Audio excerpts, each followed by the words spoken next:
Hello friends, good evening. চলে এলাম সন্ধ্যাবেলা তোমাদের সঙ্গে একটি শর্টস ভিডিও নিয়ে। আশা করি তোমরা সবাই ভালো আছো, আমরাও ভালো আছি। তো দেখো, আজকে রাখির পরের দিন।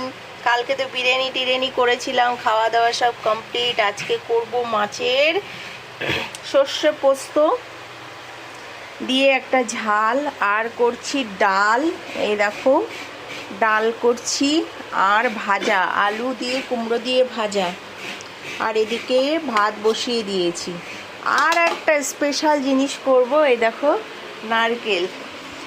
এই যে নারকেলের নাড়ু, কে কে খেতে ভালোবাসো প্লিজ আমাকে কমেন্ট করে জানাবে। এই যে দাদাকে ডিউটি দিয়েছি, দাদাকে বলেছি একটু কুড়ে দিতে, দাদা কুড়ে দিচ্ছি। দাদা কিন্তু খুব লক্ষ্মী ছেলে, যা বলি সব করে দেয়, কিন্তু মাঝে মাঝে মাথা খারাপ হয়ে যায়, সে সবারই হয়, তাই না? তো টাটা। আমার ভিডিওটা যদি ভালো লাগে প্লিজ লাইক কমেন্ট শেয়ার করবে।